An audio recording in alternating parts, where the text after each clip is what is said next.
a-t-on le droit de plier son talit Shabbat? Ok, dans le fait de plier les habits Shabbat, il y a deux problèmes. D'abord, le pli en soi. À l'époque de la Gemara, il y a 2000 ans, c'est considéré comme une partie de la confection de l'habit après qu'on l'ait lessivé, on le repasse, etc. C'est comme si on le repasse, et c'était interdit. Les décisionnaires ont écrit déjà il y a quelques siècles que ce n'est plus actuel, presque plus actuel, la coutume de ne pas faire attention à cela. Aujourd'hui, les habits n'ont plus besoin d'être pliés pour être repassés. Enfin, le pliage n'est plus considéré comme un repassage vraiment. Donc, on peut alléger cette loi. Pas complètement, on va le voir tout de suite, mais en tout cas, c'est permis du point de vue de la loi stricte.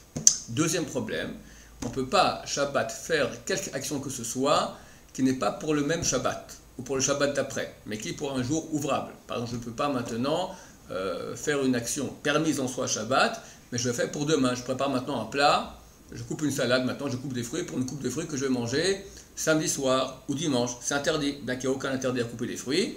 Néanmoins, vu que je fais pour après Shabbat, c'est interdit. Shabbat, tout est terminé, on ne peut rien préparer pour hors Shabbat. Dans ce cas, il y a un problème si on veut maintenant plier le talit. Pourquoi? Parce que je le plie maintenant pour que demain il soit en bon état, quand je vais le prendre pour la prière. La halakha n'est pas comme ça. En ce qui concerne le talit, c'est permis. Pourquoi? Parce que le talit est un habit du culte.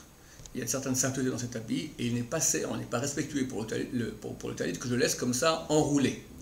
Donc maintenant, je vais le plier pendant Shabbat, et c'est une nécessité pour Shabbat. Pourquoi? Parce que maintenant, pendant Shabbat, il est nécessaire que le talit ne soit pas laissé de façon irrespectueuse. Donc maintenant, je fais une préparation pour Shabbat. Donc c'est totalement permis de plier le talit Shabbat. De même, si c'est un talit que j'utilise que le Shabbat, alors c'est encore plus facile. Pourquoi? Parce que je le plie. Pourquoi maintenant je le plie pour Shabbat d'après, pas pour dimanche, pour lundi. Donc c'est aussi une préparation que je fais pour Shabbat, pas pour ce Shabbat, mais pour le Shabbat d'après. Pour ces deux raisons-là, ou même pour une seule, ça suffit, il est permis de plier un talit Shabbat. Il y a une divergence d'opinion chez Rav Yosef Sharbessin Bashaoul. Est-ce que, a priori, on peut sans aucun problème le plier Shabbat, simplement il sera mieux de ne pas le plier sur les plis, ou bien non, a priori il faut le plier pas sur les plis. Et celui qui le plie sur les plis, il a quand même un avis sur lequel compter. Qu'est-ce qui est préférable entre les deux? Le Rav Yosef avait dit que c'est préférable pas sur les plis. Il est mécal, c'est plus rare d'habitude qu'il allège la loi. Il dit on peut sans problème le plier sur les plis. Il dirait que c'est un peu mieux de le plier pas sur les plis. Pourquoi?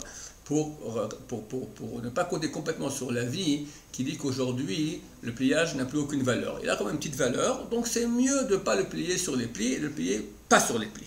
Donc je récapitule, interdiction de laisser le talit non plié, on peut le plier pendant Shabbat, même si c'est un talit qu'on utilise les jours ouvrables. Simplement, il sera bien de ne pas le plier sur les plis, mais hors des plis. Et si on va le plier sur les plis, il n'y a aucun problème non plus. Shabbat Shalom.